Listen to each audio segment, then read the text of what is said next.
Well, you.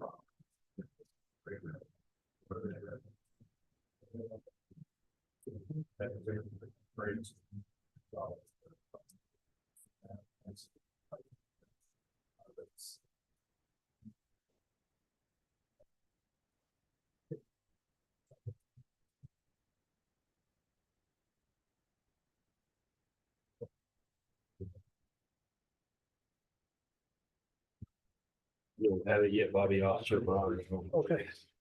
Here. See, I've seen Bonder. You don't have this stuff. Oh, okay. Let's get Keegan to send it over. So,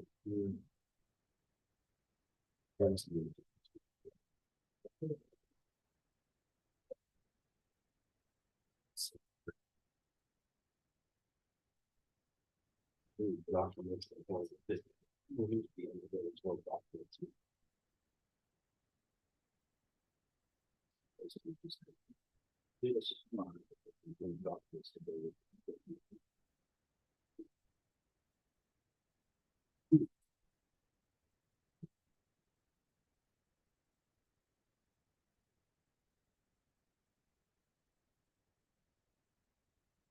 All right, it is 9 o'clock. Would you please rise? And I have asked Butch Smith, the interim pastor for Lakeside Baptist Church, to open us in our invocation. Yes, right up here, fine. Let's pray together. Father, we do thank you for another day to live, another day to seek to serve you and live for your kingdom in the Lord. I pray for wisdom over every person in this room today. I pray that they would seek and desire to do what's best according to your grace and your mercy and the citizens of this area. God bless them, encourage them, and let us see you do great and mighty things in Van Zandt County in the days to come, I pray. In Jesus' name, amen. Amen. All right. Pledge to the American flag. I pledge allegiance to the flag of the United States of America and to the republic for which it stands, one nation, under God, indivisible, with liberty and justice for all. To the Texas flag. Under the Texas flag, I pledge allegiance to thee, Texas, one state, under God, one and indivisible. Thank you. You may be seated. All right, I call this meeting to order at 9:01 a.m. on Monday, January the 13th, 2025. We have a quorum present. I don't know. Commissioner Curtis. He's on his way. Okay. So we will have that. And so we have a quorum. Are there any general announcements? You want to do this? Yes, sir. All right. I would like to recognize one of our employees, if Okay. you don't mind. You bet. Just go ahead and go down. Yeah. Danny, could I have you come up front?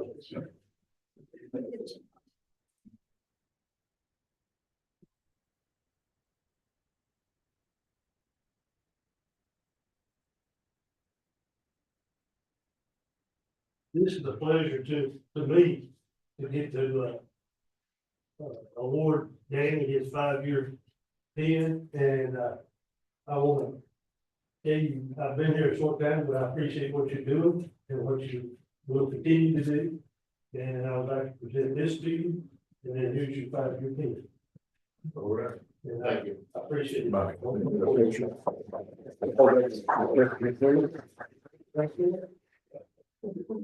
right. Oh, we're gonna get out of here. That's okay. This is Brad here. Let's do it again. One more. Thank you. All right. Are there any other general announcements? Yes, I. Yes, sir. Good morning. Good morning. Thank you for allowing me to be here. At this time, I want to introduce to the Commissioners Court and the other elected officials and to the public, Ms. Catherine Gazda. Catherine has recently been hired as our successor county auditor to replace Ms. Hill. And so she started with the county last week on Monday, and She has recently relocated with her family, her husband and two children from the almost great state of New York to the better state of Texas. And so I want to welcome her. I want to introduce her to the Commissioners Court, other elected officials. If you haven't had an opportunity to meet her, ask that you go down and talk with her. You'll find that she's bringing with her approximately 30 years of accounting and financial experience. So I think she's going to be a great asset to Van Zandt County. She has big shoes to fill with Ms. Hill, who has approximately 30 years serving Van Zandt County herself. So again, just want to introduce Catherine. And if you have any really tough questions about the budget or any kind of public accounting, right now is the time to do it. And she had a speech that she wanted to do this morning, but I told her that it wasn't appropriate of this. I'm just kidding. I told her this was going to be her baptism into Commissioners Court, and it wasn't going to be as serious as these Senate hearings we watch on Fox News. So anyway, just again, welcome, Catherine. We're thankful to have you here. We look forward to working. Thank you. Appreciate you, gentlemen.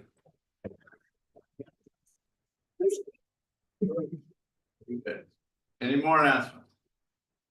All right, if not, then we will move on to item number 3, public comments.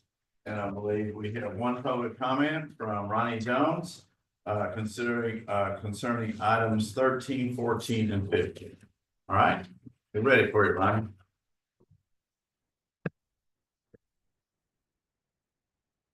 Back a couple of meetings and there was a lengthy discussion about us spending $60,000 to hold a contract on a building in town. I researched all the way back and I couldn't find where the court order that we were going to look for. Are we looking for a place to move? We are, and you should be concerned as commissioners. What do we do with people if you take stuff out of this courthouse? Where are you going to put them? So I'm not necessarily against the 60,000. Just if you never get it approved that you're going to be looking for it, and for what purpose? If the purpose is to build a new justice center, I am against it. Have been, will be, because nobody has given me a reason why you do it. Right now, the last time I checked, the last 3 state checks on the jail standards pass what we have with no recommendations of changing anything. But all of a sudden, we need a new jail. If we're passing jail standards, I don't see why we need to spend $100 million to build a new jail. And that's the figure I've heard. I don't know that that's what it is. Could be more, could be less. But if it's passing standards, why are we building a new one? We are going to have an executive session, and I don't know what that's about, but it says on the possibility of purchasing land, or you've got somebody in trouble or something. But you don't say, and you don't have to say. But if that's part of the conversation you have in 14 and 15, 14 is to discuss it amongst yourself, and people don't need to know all the details. I don't disagree with that. But at least we need to know what you're talking about. If you're talking about buying something that the people have not said you have the right to build, which is whatever, and I've heard figures from 148 million to $250 million being spent. And if the people aren't involved in that prior to y'all discussing buying something for that purpose, then I'm against it. So you need to figure out what you're doing, because I don't know. And in the last session, when you had the meeting for everybody to discuss it, you didn't put that in there. And hiring a new investment, whatever, no financial advisor. I'm not against that, if it's necessary. I don't know that it's necessary. We the people, there's a lot out here that are citizens that have the right to know what you're doing. This is like kind of a spook show. You wait for the big conclusion. And then you find out, well, that's for the Justice Center. Well, please. There's no secret about that. That's been going on ever since somebody was elected a couple of years ago. Not recently. Because you guys that are on here new have a chance to be a voice that won't stop it, but at least tell the people what's being done. And I did talk to one commissioner. And he clued me in that that is a good investment. And I agree, it probably is a good investment for nearly $5 million. But what do we have for a future plan to use it? That hadn't been said what it is. But I have voiced my opinion, and that's all I really want to do. I'm against a new justice center. That you go in debt for $200–300 million without telling the people what you're doing until after you've started the steps to do it. And then they have to say, well, no, we don't want to do that. So we waste our money. 60,000 is not a lot of money. Because y'all took it out of some account that sat there for another purpose.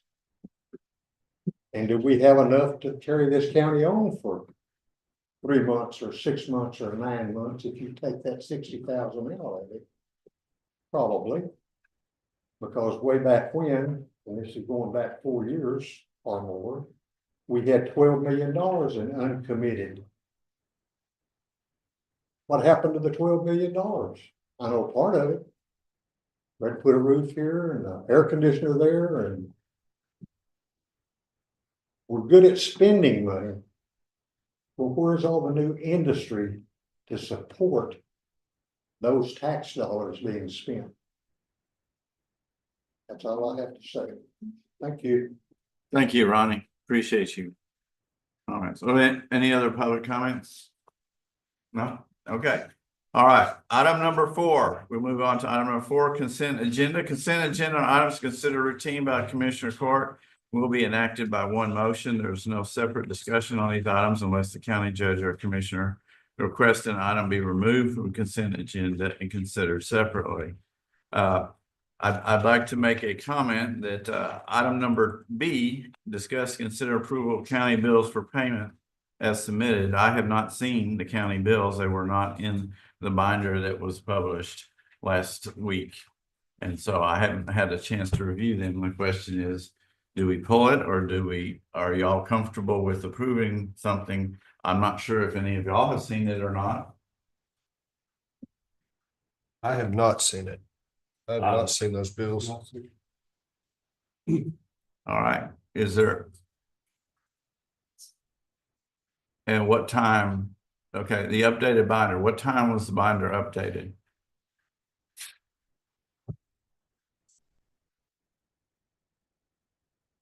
Okay. Look real quick. Well, in any case, I haven't had a chance to review it, so. Judge, may I explain the situation, what happened? We had the court was moved, normally the court's on Wednesday, y'all moved the court to today.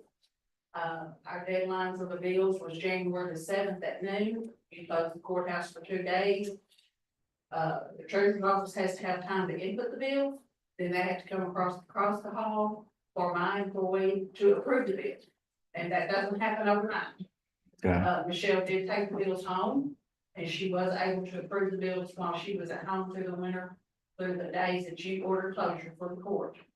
So we just did not have, with the changing of the dates and the closing of the courthouse, we couldn't get all that performed.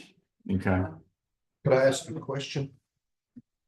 Yes, you may. What's the impact if we remove these today and put them on the next meeting? What would be the You're impact? gonna have vendors that's not gonna be paid. We have a 30-day window that vendors have to be paid, and you're gonna have some invoices that will not reach that, that'll go past that 30 day. Well, can we just, they're on here. We can, we don't have to approve it right now, just before we dismiss this court, we can look at them and move on. I mean, my office has vetted all the invoices, and our step to approving them is, you know, we ensure that there's purchase order, we ensure there's expenditures, cover, that there's budget to cover those expenditures, that they've been coded correctly, that, each department gets it signed off on them.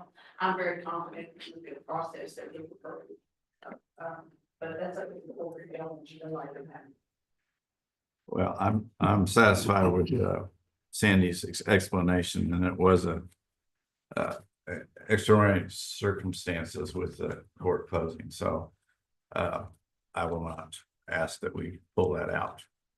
Yeah, I agree. I also support the department heads. You're here for a reason. You got a job to do, and I see ours as administrative, and theirs is the actual work that needs to get done here. So I'm in agreement.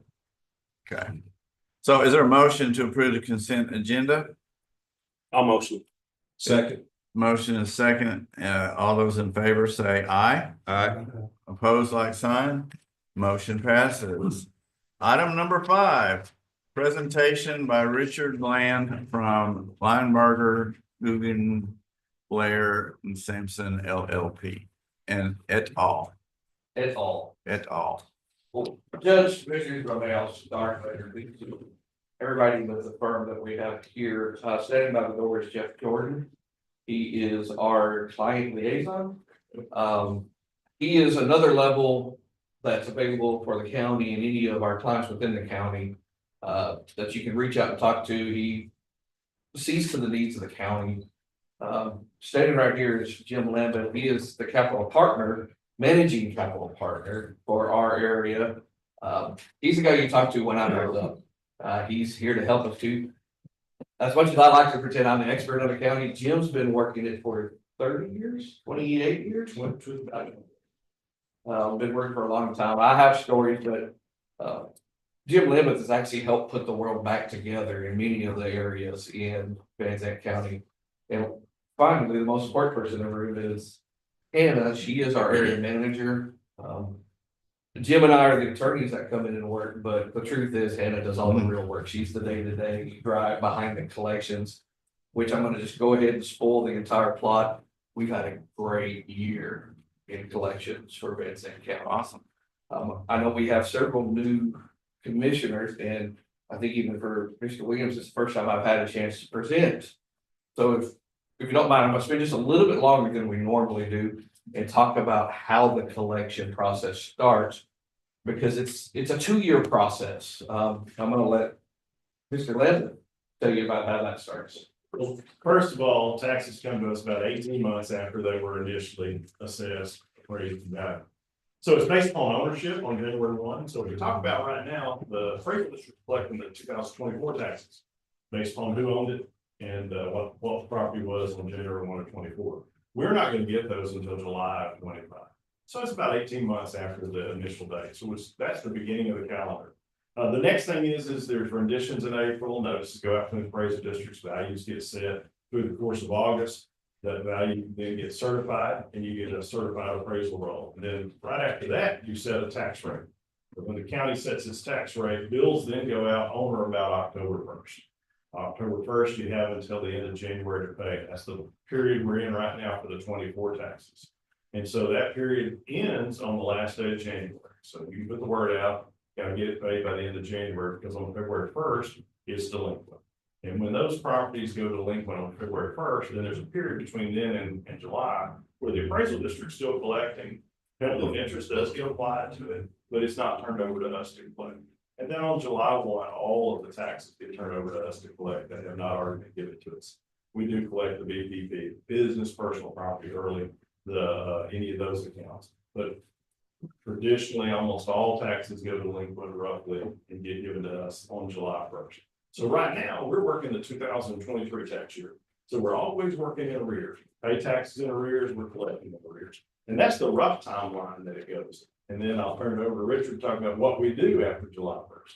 Well, one thing I do want to stress, especially since we do have a member of the media here, is the dates are fixed and firm.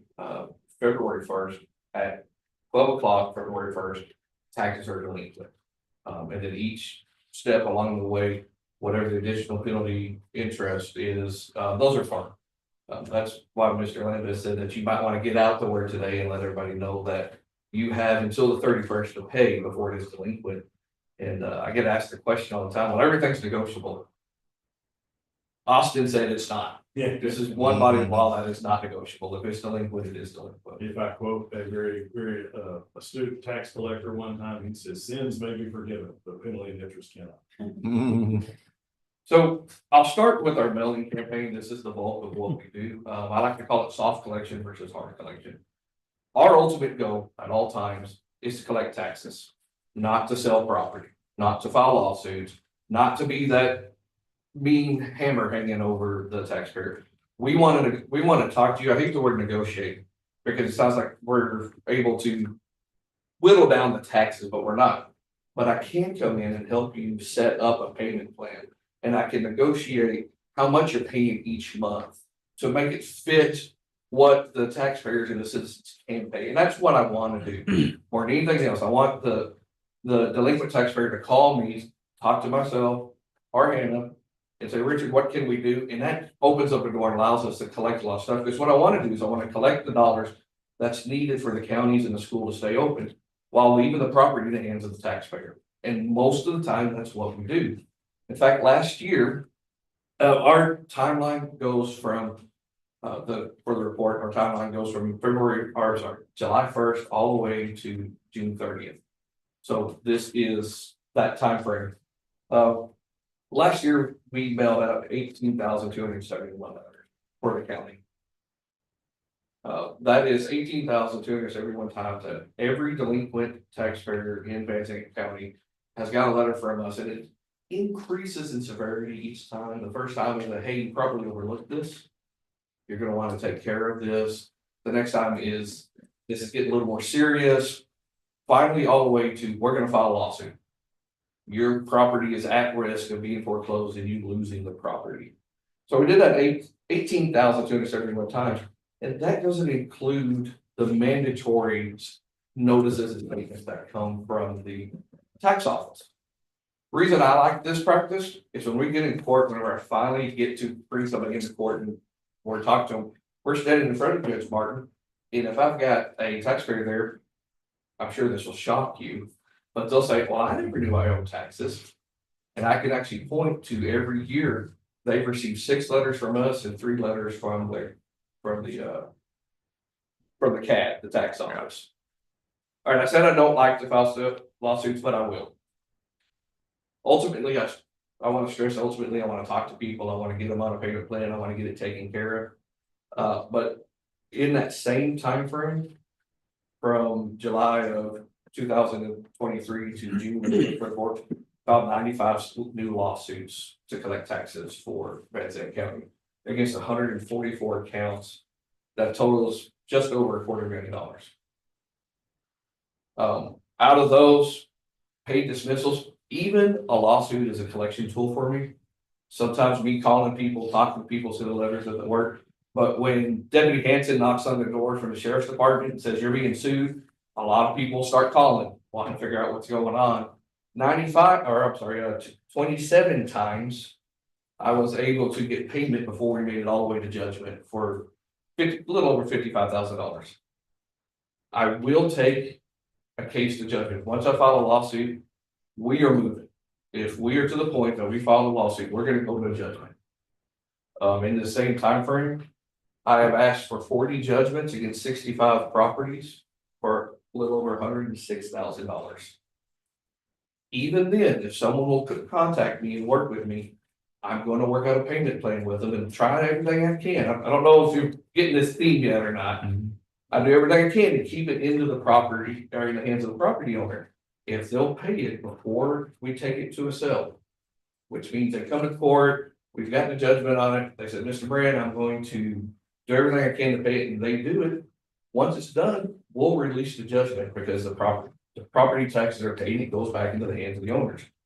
We did that 10 times during the last year for a total of $15,000. Currently, there's 359 suits in the district court that are pending for $746,000. All right, so we talked about all the stuff that leads up to a sale. The sale is the part where we have done everything we could, we've reached out, we've tried to make payment arrangements, they've been on a payment arrangement, they may have failed it, whatever the scenario is, this is the last step. I am proud to say that when we get there, I can say that we've exhausted all efforts.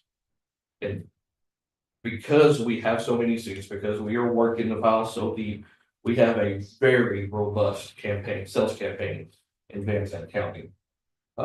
We sold 61 properties in that 12-month period, collecting $317,000. I want to add just a little bit. It is a rare day that any property goes to sale that's not generally vacant and abandoned. Now, that doesn't mean every property is, but it's generally vacant and abandoned. What does that mean? Usually it means there's a bunch of heirs. They can't get together. No one of them owns enough of it to pay off the taxes, and it's just not economically viable. It may still be a 50-acre tract of land, but there also may be 100 heirs. So most properties that sell are vacant and abandoned. Occasionally, it's grandma's house and all the kids have moved off and nobody's taking care of it. That's pretty much what we call vacant and abandoned. Now, they haven't really walked away from it, but they hadn't taken care of it either. And it's a rare, rare day that you ever have an occupied structure that's being sold at a tax. It can happen, but it's not often. And usually if it does, it's an heir. It's a grandkid, it's a niece, it's a nephew. It's generally not the homeowner themselves. Our sales campaign is driven by technology. Let me be the first one to tell you, I am not the most technologically savvy guy there is, but I will tell you, our system is very easy to operate. In fact, when you have time, there's a QR code on your report. If you'll scan it, We'll have a class on that. if you'll scan it, it'll take you straight to our webpage, lgbs.com. And you can sort it by school, by city, by county. Everywhere that we have a tax sale across Texas, you can do it and find properties that are up for sale. That list right now is being updated for the March sale that's coming up. But this allows anybody who's interested in purchasing property in Van Zandt County who wants to come into and own property in the county can look at it. It has the information on the court, it has the information for the CAD, the Central Appraisal District, and it gives them a chance to research and really look into the property so that it's an intelligent investment into it. So really about the 15th of the month, before the first Tuesday of the month is when that information gets pretty much updated on the website. So it's good up till the 15th, but after the 15th, it's really good. So if you look, we're having March sale in Van Zandt County. Look on the 15th of February or later, and you'll see some really good information there. And it's lgbs.com, lgbs.com. Go look right now if you want to. You can look at our Smith County sale. It'll be on the first Tuesday in February. And it's pretty much updated and everything's up. And we'll have all of our publication information in there the next day or two, because we'll hit the 15th and all the publication comes in. The next thing, if you'll turn the page over for, I'm not going to say names, if that's all right with the court, because we are in a public hearing. I'll just refer to the number on the left-hand side. And that number is an arbitrary number. It just shows you what your top account is. Your most due is number 1. As you can see, that one's in bankruptcy. If you're aware of bankruptcy, that means hands off. We're not allowed to talk to them, send them letters. We're in what is called a stay. Completely can't contact them until that bankruptcy is either resolved or dismissed. We do have a bankruptcy department that represents your interest in the bankruptcy claims that come through on property taxes. Our attorneys there have made a claim on this particular piece of property, and it's multiple pieces of property. We've made a claim against it. It is in the estate. And we happened to check on it last week, getting ready for this. And there are payments being made to us through the bankruptcy estate. So even at that point in a bankruptcy, we're representing you. And I don't know how many people are in our bankruptcy department. It's big, and we've got them divided up by all the districts in Texas. So basically you got a northern district, a western district, eastern district, and all of those different locations. So we work most all the bankruptcies. We have a clerk that works the bankruptcies out of Tyler. So most of yours are gonna be filed in the Eastern District, some are filed in the Northern District. And then, if they're filed in the Eastern District, she's the clerk, they're filed in the Northern District, we have a clerk out of the Dallas office that works those, and then we have 4 attorneys in Dallas that work the Northern and Eastern District together. Number two, this is one where we have tried repeatedly to get hold of somebody. We have filed suit. Our efforts have not borne any fruit, so it will be going into not the March setting. We have one set for March, just to let you know how the wheels inside the office work. We set our docket 60 days out. Because the law requires a 45-day notice to all defendants who have entered. So we go a little bit further out than that. We let the CAD know, the appraisal district know that we're getting ready to go to suit. We tell the court what the suits are, which allows Karen and her group to start getting it together. So we're about 60 days out. So we do have a setting in March, and we're already gathering the ones for the next setting. Which I believe the one on the calendar is September, but we've got enough that I'm gonna be begging Judge Martin for another setting before then. Number three is a really interesting one. That was a tax warrant. Tax warrant allows us on personal property and certain real estate properties to be able to go directly with an instrument from the court that says, we either set up a payment plan, you get us paid, or we're gonna start seizing things in order to get it paid. Personal property is very unique in the fact that it can get up and walk off. It's hard to take 50 acres of dirt with you when you leave. So the court or the law allows for us to move a little bit faster on things that are mobile, things that can disappear or be used up. This is one where we went and knocked several times and talked to them, and it happens pretty much every 2 years on a calendar. I mean, just almost a cycle, you know, put it on a calendar. This particular individual knows it and winds up paying us just about the time that we get ready to go knock on his door. You'll see the next one, number 4, has been paid. I want to go down to number 6, and just, if you look at number 6, number 9, number 10, number 13, number 15, and so forth, you'll see that word deferral. This is one of the things that's always catches the eye. A deferral works for us similar to a stay. An individual over 65 years old and living in their homestead, in other words, living in the property they own and have decided that's going to be where they live, can go to the appraisal district and file a deferral. And what that means is taxes continue to accrue. This is one of the things that a lot of people don't understand, so I like to educate on this. The taxes still accrue every year. And there is a percentage of an interest that attaches to it. I believe it's 5.5%. 5% attaches to it. But I can't contact them and tell them that their tax burden is growing. It's getting larger. It's still due, still shows on the rolls, still shows on the collections as a delinquency for the county. But you can see here, just right off the top of there, you're at somewhere around 55,000 just with the 5 I showed you. It grows.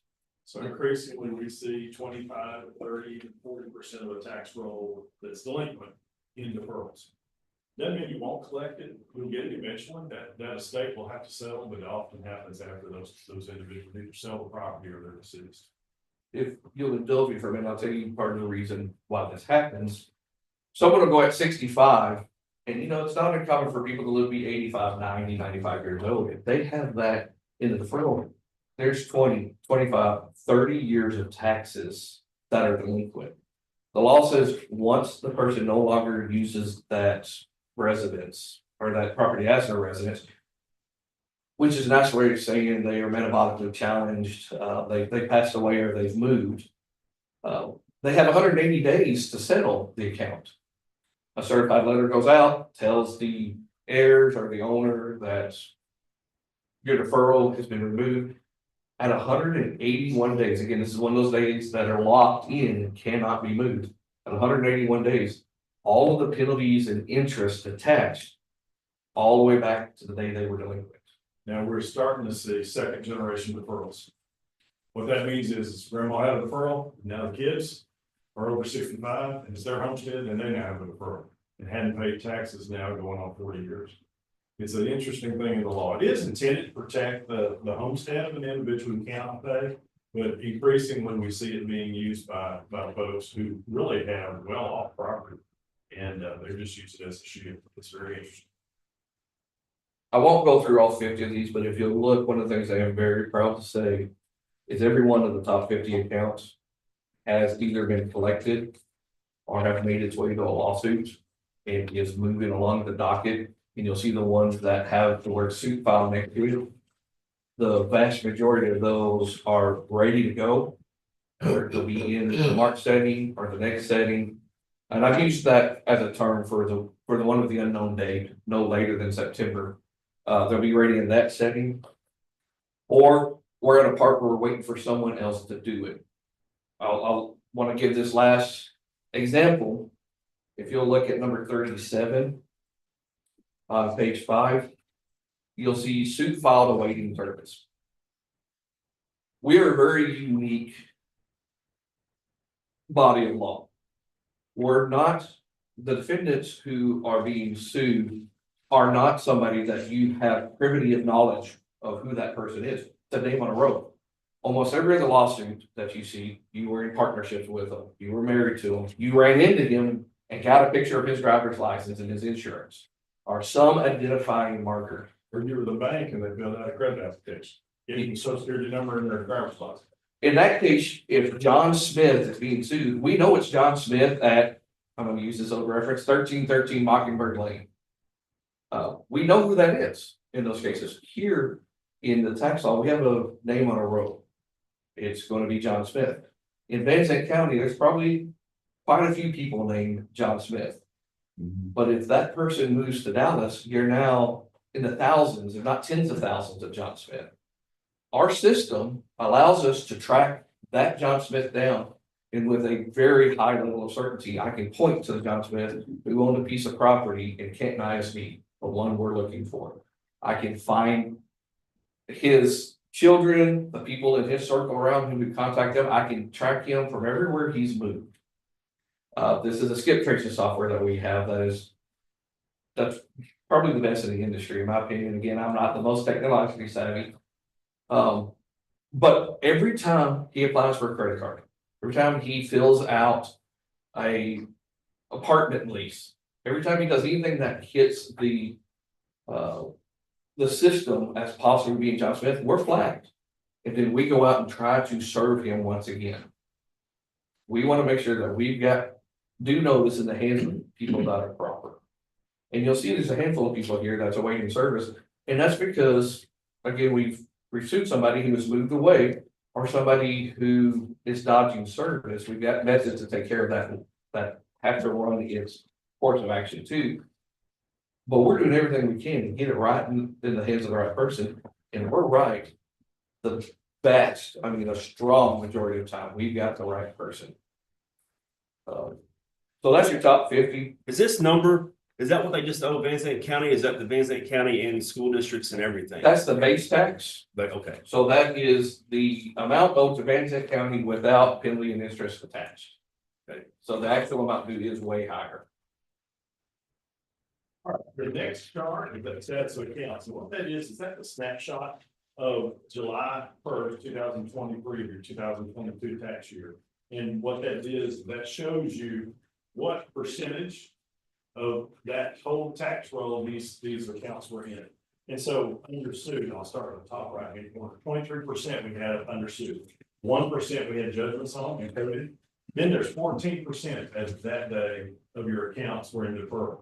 And then finally, active collections, those that were working with them, trying to get them to get into a payment agreement or they're in a payment agreement is 38%. Then under $500, there's 14%. That's important because that's a level we're probably not going to file suit on. I'm not going to guarantee you we won't, that we're probably not going to file suit on that year on that amount, but we're going to continue to do our address research and our letters and sending the notices. The next one is the bankruptcies, 3% of your accounts from bankruptcies and 7% of return mail. Return mail is very important because we have a really robust process to go out and find an address for people and try to get them. Because there's three things we need to get paid. First thing is to get you paid, is we gotta get on notice. If we don't get that tax bill in their hands, they're not gonna know about it. Now, they should know about it. I agree they ought to know about it. I know about my tax bill. I know when I gotta pay it, but some people don't. So we gotta get that notice in front of them. Two is we gotta get them motivated.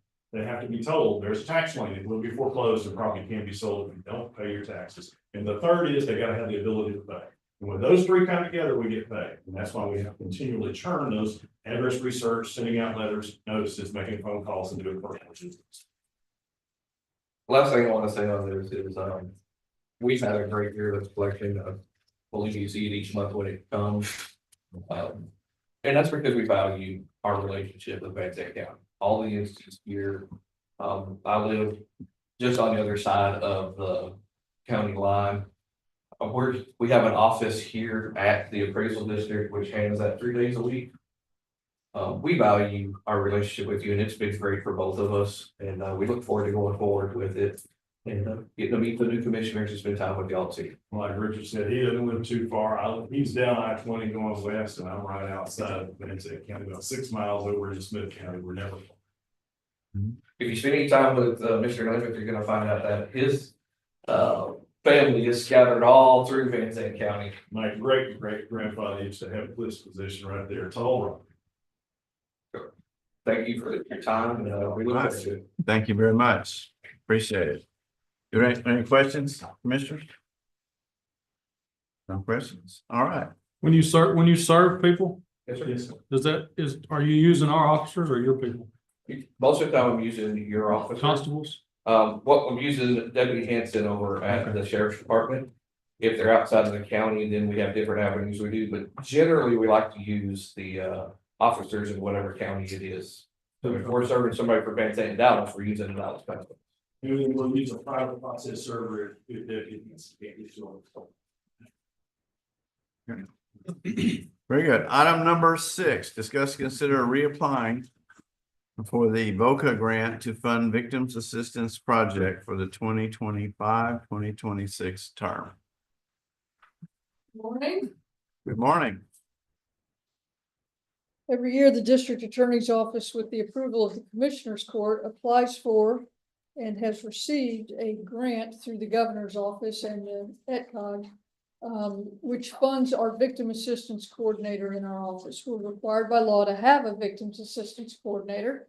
But of course, the state does not give us funding unless we find a grant for it. And the Victims of Crime Act, that's what VOCA stands for. They have grant funds available. It's a competitive grant. Unfortunately, every year for the last 10 years, we have received money through that grant to pay the salary as well as office expenses of a victim assistance coordinator in my office. This will be the 11th year that we're applying for the grant. The grant covers the salary of the employee, which is approximately $50,000 a year, travel and training, 2,120, office supplies, 1,500. It is a matching grant, 80-20. So our 20% historically comes by the county supplying the benefits, the fringe benefits, insurance, and all the required matchings on that salary, which this year would come to $18,183. So we're here asking for permission to apply for the 11th year for that grant. I'll motion. All right, motion been made. Is there a second? I'll say. All right, seconded by Bobby Phillips. Okay. Any further discussion? All those in favor say aye. Aye. Opposed, like sign. Motion passes. Thank you, Tommy. All right, item number 7, discuss, consider line item transfers related to the transitioning of the fire marshal position to full-time and funding the increased salary and benefits. We, in a previous commissioner court meeting, agreed to convert the fire marshal position from part-time to full-time with the associated increase in benefits. And this is the transfers in order to fund the balance, the remainder of the year, the change in the salary and benefits. So is there a motion to accept this, or to motion to approve? I'd like to make the motion to approve this transfer from the general funds for the full-time fire marshal. Second. All right, motion has been made in the second, and is there any further discussion? All those in favor say aye. Aye. Opposed, like sign. Motion passes. Item number 8. Discuss and consider appointing a committee for the Van Zandt P25 radio project. As you know, the radio project was being led by Commissioner LaPrade, who his term ended in December 31, 2024. And we are now looking at putting together a group to take over the running of the radio project. And the committee that we would like to appoint a committee of people that are already involved. And that committee would be myself, Sheriff Bridger, Deputy Zapata, right there, Ron Beaver, Jeremy Jones, right over here, Barry Black, which is our consultant with Trot Communications. He has been with us since the very beginning and is very knowledgeable about that. Those are the 7 main ones, and then we would have associate members that we would rely on as needed. They don't need to be involved in every stage. That would be Holly with the dispatch center, Scott Slayton with IT, and a commissioner, another additional commissioner from this court, which what is yet to be determined who wants to be on it. And I don't want to put anybody on spot right now. We'll twist their arm later and about who's going to be on it. But those are the 9 people that I know of that should be on it. We kind of had a preliminary meeting just to discuss, and it went very well. And I think we're going to work together well. And I'm very excited about it. So, and I don't know, is there a motion to appoint a committee for the P25 radio project? Yeah, I think a project of this size needs a group of people working on behalf of the entire group. I think that the Commissioners Court needs to be kept updated with what's going on, and information should flow freely. So I will make the motion that a committee be put together comprised of these 9 individuals to that end. All right, is there a second? Before we do that, do we need to find out which commissioner we want to put on there? That way we don't have to come back and go, oh, we're going to put this guy to the committee now. We can. Is there anybody that wants to volunteer to be on it? No, we got a no here. I'm dumb as the rocks when it comes to radios. You know what I mean? Well, I'm happy to. Outstanding. Since it was my motion, I feel like I'd be. I can't in good conscience say no if. Awesome, very good. All right. So do we have a second? Second. All right, is there any further discussion? Judge, are we? Is this committee gonna be to stay with the radios from now on, or is this just a committee till we finish it up? This committee will stay in perpetuity. Because and I have Henderson County formed a committee 2 years before they even put in their radio system, and that was 6 years ago, and their committee still meets on a regular basis. And I think it would be best, not just for the purpose of communication, but also to train people up that, you know, when we have people roll off the committee, so that new people will come in and be able to train, so get familiar with it. So I think it's best that the committee not have an end date right now. And you'll find that even after we go live, there's going to be a lot of things that will need to be discussed and considered among the committee members when we got new changes and new situations that come up. And that's what the purpose of it will be. And they will report back to the commissioners. Court. That is correct, yes. Judge, if I may, Yes, sir.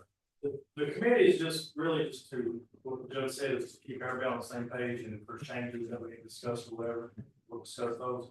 But ultimately, the commission's court comes in and approves whatever the committee brings to the floor. So it's not like a committee makes a decision, and that's it, that's not what's happening at all. So this is a roundtable discussion of, you know, what could we do better, and what could we not do better, or whatever. So, but then, the committee sends a spokesperson, myself or chief, the father, or whoever, to the commissioner and say, hey, this is what we are bringing to you. So what you're saying is that y'all will not have the, should I say, authority to approve the stuff without bringing it to us? So that's correct. And I don't know all the ins and outs of the whole contract yet, I've been studying it, but we do have a consultant that takes care of a lot of that as well.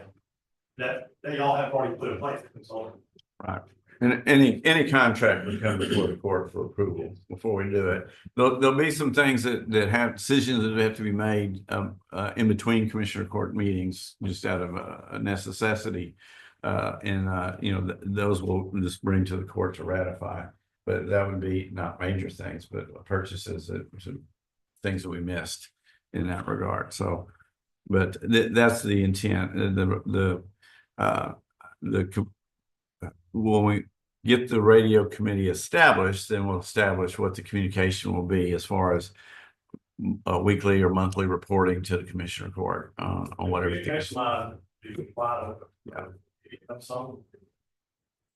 We've already started. So anyway, so any further discussion? If not, all those in favor say aye. Aye. Opposed, like sign. Motion passes. Item number 9, discuss and consider appointing Ronnie Rakestraw to voluntary pickup signs from Van Zandt County right away. Yes, Judge, this is one that I asked to be on here, and I'm gonna ask that Mr. Pearson speak at this time on this, because he's the one that has got this started and got it going. I apologize to you two new members. I meant for this to be on the agenda before I left, and I sent it to Keegan. It's my fault. I sent all this documentation to her, but I forgot to put in the email to put this on the agenda. So I meant for it to be in there. Anyway, in the transportation code, in section 393.001, it's there's a law there that you can't put signs within the road easement. Previous court extended that to include the county roads also. So you can't, an individual can't put a sign within the right of way of the road. So it goes on over to say that a sheriff or a constable or another trained volunteer can be authorized to collect those signs that are placed in the road. Well, I've had Mr. Bradshaw has contacted me and asked that he could be appointed to pick up the signs, not on all county roads, just the 3 county roads that he's involved with, which is County Road 38, 3810, 3822, and 38. I've got over in my notes. 37, 38, 37, 38, 22, and 3810. That's where Mr. Bradshaw lives. He owns property on all those roads. He mows the right of ways, and he wants to be able to pick up those signs. I have discussed with him, if you'll go on further down in the code, this is only signs that are $25 or less in value. Because if it's more than $25, there's a procedure that we have to go through to notify the owner of the sign that we've confiscated that sign and they can come get it. If it's less than $25, you don't have to do the notification. So he's only going to be picking up the small internet signs, Garage sale. Well, even, House for sale, all those things, they Yes. stick everywhere. yes, Yeah. those Political signs, signs. the political signs, stuff as that now, Mr. Rexall never picked up, if you've got a special event down at your house, you're having a wedding and there's directions to get that house. He doesn't go pick up that sign. He may pick it up 2 weeks later after the event's over. But he's a good neighbor. And so, things such as that, he'll collect, even though we don't have to, he's gonna collect those signs and bring them to the precinct 3 barn. And there'll be a place there, if a person wants to come pick up their sign, they can come pick up their sign. So that's what this is all about. If I was sitting out there, I would make a motion that we allow Ronnie Redshaw to pick up the county, these signs on these 3 county roads in precinct 3. Thank you. Would you give us those roads again, road numbers? 3810, 3822. 38. 37, they're all in 38. It's 37, 22, and 10. 3810, 3822, and 3827. 36. 37. 37, okay. Okay, Okay. thank you, Jerry. And thank you, Keith, Mr. President, I appreciate that. And being he's not sitting up here, I'll make the motion that we grant this. I'll second it. All right, motion has been made and seconded. Is there any discussion? We don't have any liability, no matter, anything that happens to him on the right of way while he is representing the county. We have no liability with that. No, And you say he's mowing right away also? at his property, he mows, he takes care of the property outside. Okay. Kennesaw Road. Okay. All right, so motion is made. Any further discussion? All's in favor, say aye. Aye. Opposed, like sign. Motion passes. Item number 10, discuss and consider taking necessary action to reactivate the county collection department. I asked that this be placed on the agenda because I know that there are departments that are not able to collect their own fees. There were, legislatively speaking, there are only certain departments that are able to collect their own fees. And so I wanted to bring it to everyone's attention that there are fees, and I know I've mentioned this before when we were talking about the fire marshal, but there are septic fees that we should be paid every year for the septic contracts that are out there that we're not getting paid. It's a demoralizing factor when as the fire marshal goes out and tells people you need to make these payments, or the company, you need to make these payments, but nobody's coming along afterward, holding folks' feet to the fire. We're not asking that people be treated unreasonably. What we're asking is that if you owe a fee to the county, that those fees be paid. And so my purpose for putting this on the agenda is so that we either institute a collection group or we expand what the law firm is doing related to the collection of fees, to encompass those fees that currently are not being collected. By way of reference, when the fire marshal printed out a list of the fees, there are septics that haven't been paid to the county their fees since 2010. That's 15 years that there are individuals. So there are individuals that are on fixed incomes that are making payments, and there are folks that are out there that could make the payments. It's a minimal amount of money, but they're not making the payments. And that, I believe, is because we don't have anybody going back and collecting those fees. So I believe we either need to have a collection within the county that works either under the district clerk or under the county clerk to collect those fees for departments that statutorily cannot collect their own fees, like the fire marshal. Can the fire marshal not collect fees? They can't statutorily, they cannot go and collect fees. There's regulations on what county departments can handle money. And it's odd that I don't have all of them. I know it's district court, county clerk. in the JP courts and such as that. But I don't know for a fact whether or not the Are we, fire marshal. so like you said, there's fees that are out there that are 15 years old. Correct. So are we gonna go after those 15 years, that 15 years worth, or are we gonna start new from today? I mean, like. Is that something we work out here, or what do we do? I mean, like, are we going after fees for 50 that are 15 years old? Well, considering the fee is $30. I don't care what, I'm just asking the questions, like, is it $30 we're after, or are we after $4,500? I think we gotta figure out what we're gonna do before we answer that question. I think the best thing would just be get them current, start paying their maintenance fees again. My question on this is do this county collection department, do we already have funding for that?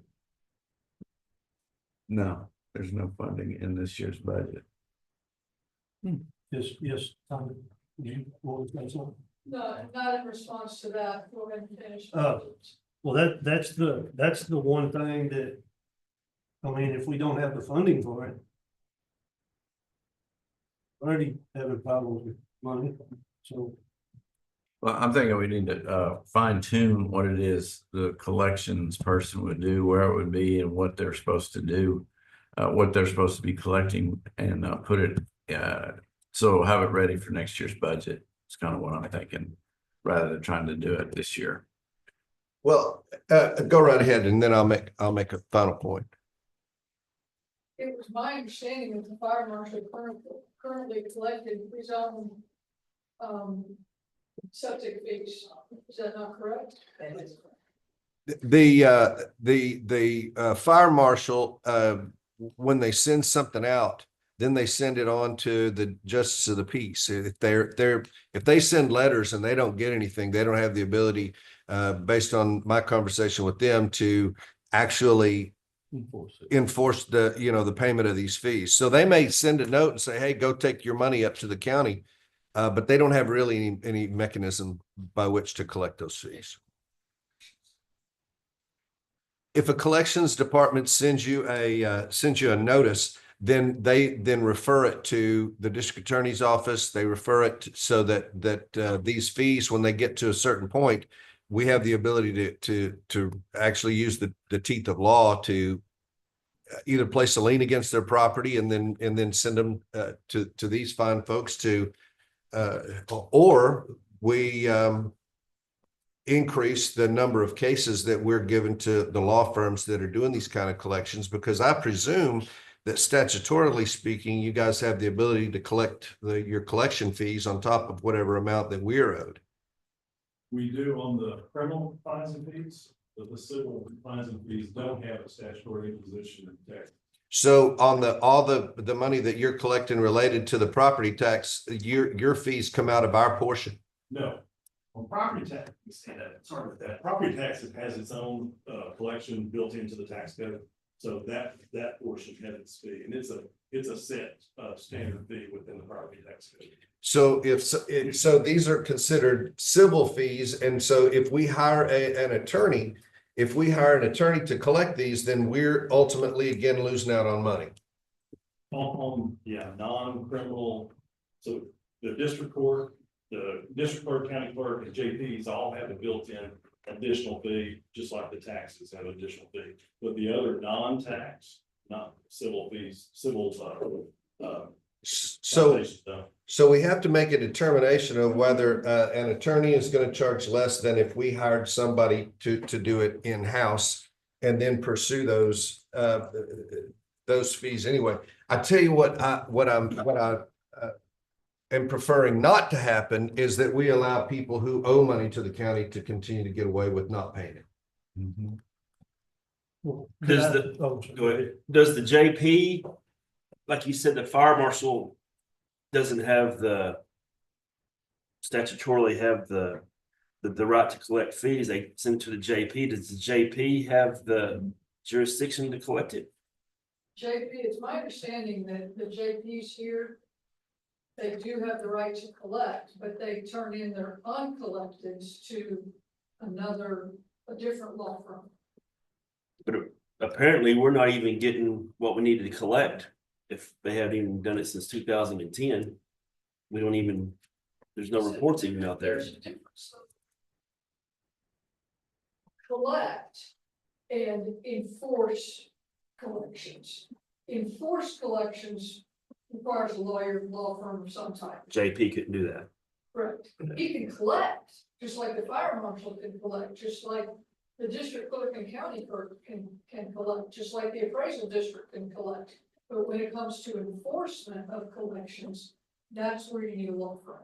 You're not talking about. The fire marshal can collect, has the same authority to collect as a district or county clerk. But when there's non-payment and you're enforcing that collection, that's when you need the services of a law firm. An internal collection department will have no more authority than the fire marshal already has, than the district clerk or county clerk already has. At that point, it has to be done by. And what I'm contemplating is we're about to hire a full-time fire marshal. And our instruction to the full-time fire marshal is to spend more time on abatement. We have sections and corners that are stacking up with stuff. But that goes to the JP. When he issues the abatement ticket, that goes to the JP and will be collected through the JP's office. And if they don't pay, then through the law firm that the JP uses. An internal collection department would have not even as much authority as a JP has to get that collected.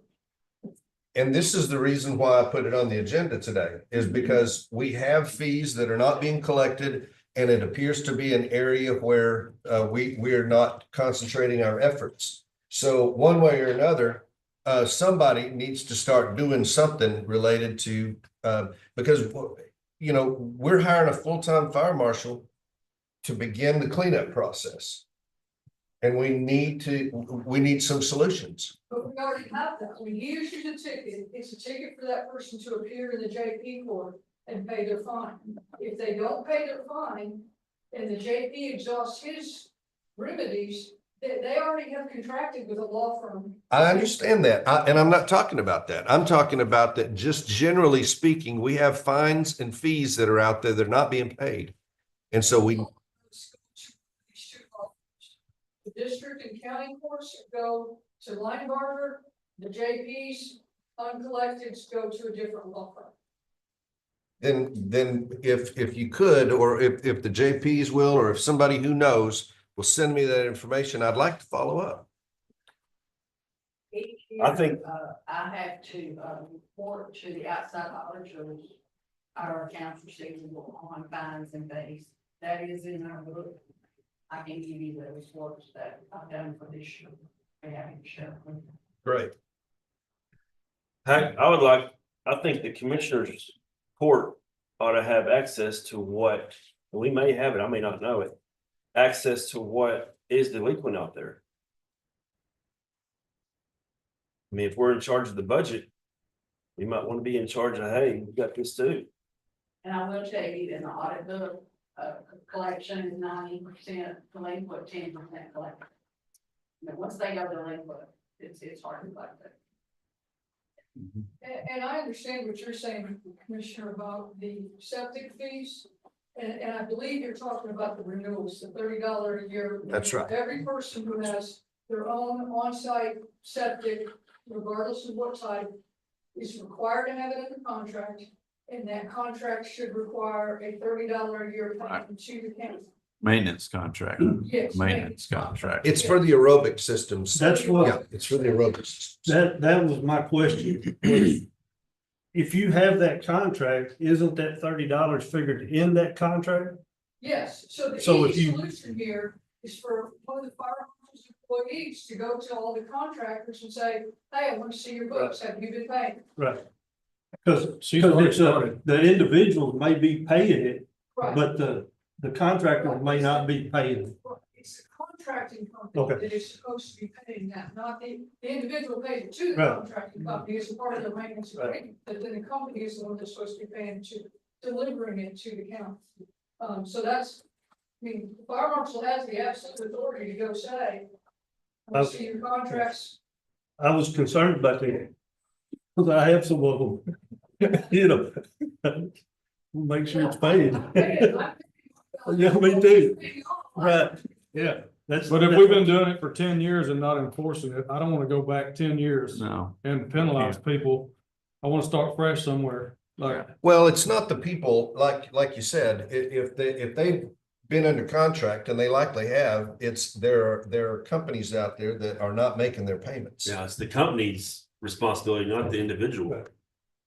So you're not gonna say, hey, Johnny, you owe $3,000 for 10 years, it's gonna be. Well, I believe It's that plumbing company. they have started doing that, by those contractors are not paying, they're not approving any new installation. we haven't been enforcing I don't think we've been enforcing the service contract. No. Well, That's where it's kind of gotten, yeah, 2010. we've we had a change. overloaded the fire marshal. The fire marshal's overloaded. When we had a change in fire marshals in 2010, understand. then it stopped enforcing it, so. All right, so is there any action? No, there's no, what I wanted has happened, and that is that this gets to the forefront. And that we start looking at other departments that have outstanding fees that are years old, and begin addressing those issues. Okay, very good. That was item number 10. Item number 11, discuss and consider changing the bona fide separation date for a retired employee from a minimum of 3 calendar months, which is what it says on page 63 of our employee handbook, to 31 days before returning to work for Van Zandt County. And this is to make our policy consistent with the retirement system policy, which is, they say one calendar month. I changed it to 31 days because a calendar month could be 28 days, it could be 29 days, it could be 30, it could be 31. So, and that is, so when someone is retired from the county, but then wants to come back, they can do that within 31 days after their retirement. That's what we're changing our policy. That's what this item is for. Is there a motion to approve this? I got a question. Yes, sir. So I'll just take me, for example. If I retire from the county and once I retire and I'm of age to collect, I could collect my retirement and just wait 30 more days and then get rehired. And you could be collecting 2 checks within 30 days. You can but you can have a prior agreement to come back. In other words, when you retire, there can be no agreement that you're coming back or in that regard. Why is that, Judge? Why? What's the purpose of that? What's the purpose of this? Not having that agreement. Because you cannot have a disbursement back to the retirement account within 31 calendar days. Okay. That's an IRS violation. Okay. So what You happens? cannot guarantee employment or make a bona fide job offer to someone to come back. I'm retiring and I'm not going back to work. Well, 40 days, I'm like, oh, this is no fun. I want to go back to work part-time. It's totally legal to follow the same exact regulation as TCDRS. We cannot have anything shorter than 1 day. And that's the only thing is you cannot let them have disbursement back into the funds. I called and discussed it with them to make sure they put in the additional portion. And all that applies only if you're drawing. Correct. If you're not drawing it, then you're okay. So if you, on our retirement, can we retire today and then draw it all out at one time, or do we have to draw it out in payments? They have several different options. Well, that's what I was getting at. So if you retire and you draw it all out at one time, and then you come back, then you're not. You still have to wait the full. Yeah, we're just trying to get the dates Yeah. for You to cannot coincide. in the system if you have received funds within the 31 days. I'm good with it. So you just you get a payout and then you can come back to work and It's get your hourly rate. Or And you whatever. start- effective, you give it anything with it, and all your service time is still sitting in it. And then you're just gonna come back into it. So it's just, there's different variables. This is just to change, if someone truly retires and pulls out there and starts growing a retirement check. That just puts us directly right in line with TCRS, so that we all want the exact same policy. They said they could really recommend, any type of policy changes, but as long as it wasn't less than here, whatever we felt was the best thing for us to do. And I'm a criminal judge, that I think that's fair for someone that will not have a position for later. 3 months is a long time, what things change, people's lifestyles change. But I think that gives someone a fair option or opportunity to come back to work. All right, so is there a motion to change employee handbook to 31 days before returning to work, Ranzette County? I'll make the motion to change it from 3 calendar months to 31 days before returning to work for Van Zandt County. All right, motion is made. Is there a second? I'll second that. All right, motion is made. Second. Is there any further? Yes. Any further discussion? All those in favor say aye. Aye. Opposed, like sign. Motion passes. Item number 12. Discuss and consider removing the note section, the holiday pay policy in the employee handbook, page 72, that relates to the transition that ended in on 9/30/24. And that transition, we changed our holiday policy, and we had a note in the affecting that transition. It says holiday hours that are not used during the fiscal year in 22-23 will carry over to the new fiscal year 23-24 for employees to use. These hours will be removed at the end of the fiscal year 23-24 for any hours the employee did not use from the previous year. This is due to the revision in the holiday pay. In other words, we changed it where you pay it out and you don't accrue holiday pay. And this tells you what happened to what had been accrued. That's all cleared out now. And then this agenda item is to remove that section from our employee manual. I'll motion. All right, is there a second? Second. All right, any further discussion? All those in favor say aye. Aye. All those opposed, like sign. Motion passes. All right, I believe item number 13 is to be moved to after the executive session. Was that correct? Okay. Sir. All right, so we will now go into executive session at 10:15 in compliance with section 551.0725 of the state government code to conduct a closed meeting to deliberate business and financial issues related to a contract being negotiated. So, yes.